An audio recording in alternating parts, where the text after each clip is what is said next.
On the NSA front, I worry a lot about putting the NSA or the rest of the intelligence community in charge of cybersecurity. Oh, I do too. So my main concern has to do with separation of duties and deconflicting offense and defense. And you know, if you imagine spying on your adversaries, spycraft's made way easier if there are problems in software that can be exploited.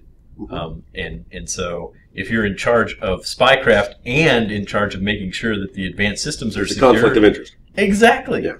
So it reminds me about the balance we struck during the Cold War when we decided to pull the guys who build weapons and put them into the Department of Energy, and the guys who use nuclear weapons and put them into the Department of Defense. Yep. And that separation of concern seemed like a really good idea. Yeah.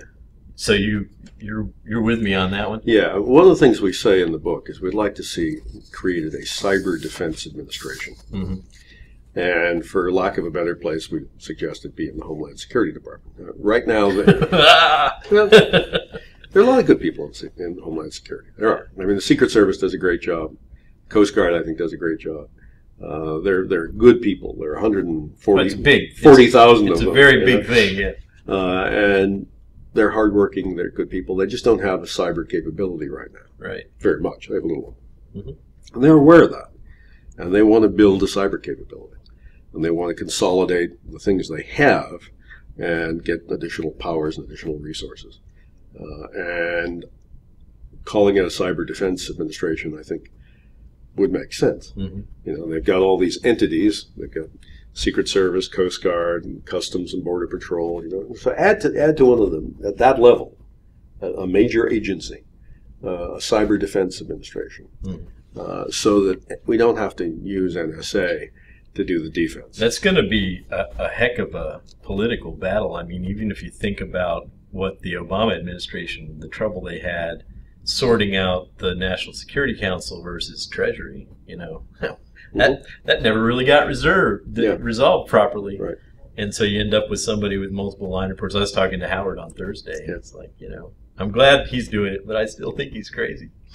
Well, it's a tough job. Yeah. There's no doubt about that, because Howard was not given a clear mandate and clear authority and responsibility. Right. Yeah, it's more of a cheerleader and consolidator. But, you know, the good thing is that Howard really understands the technical issues behind the thing and has been in the wars, you know, seeing how us geeks try to resolve these things. Now, Howard's got all the background necessary to do the job, and we'll find out when he tries to propose something serious, whether he's got the clout. Right. Yep. So for years you worked on nuclear non-proliferation together with the Russians, back in the SALT and the START days, I guess. And we're all very grateful for that important work, so thanks for that.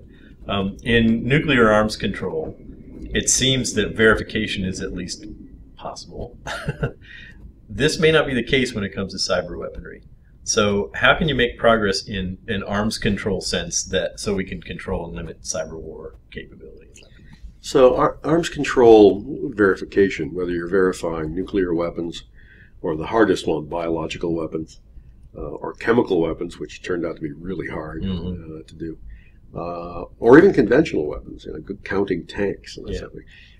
Every time we started down one of these roads, and I was present for each of them. I was present for conventional, for nuclear, for bio, and for chemical. Every time we started down one of these roads in arms control, we were told, oh, you can't do it. You can't do it. It's so hard. Verification is going to be so hard. And it was. It absolutely was. And we spent an awful lot of time trying to figure out, and a lot of creativity in trying to figure out how to verify arms control in those areas. And one of the things we discovered is arms control is not a 1 or a 0 function. You know, it's a spectrum. You're never going to have 100% verification ability on damn near anything. Right. So how much is enough?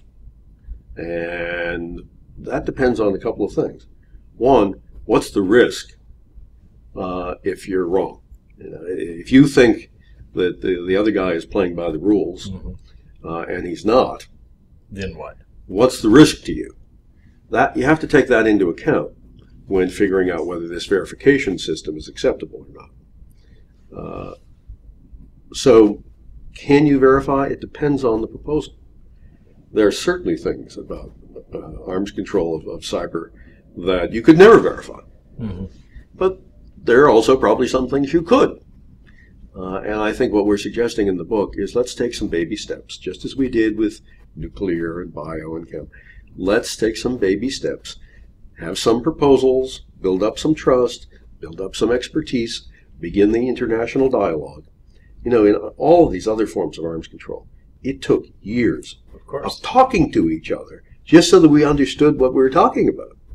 You know, we'd be saying the words back and forth to each other, but they'd have different meanings and different understandings. Yep. And it took a long time to establish negotiators on both sides of the table, or sometimes multiple sides to a table.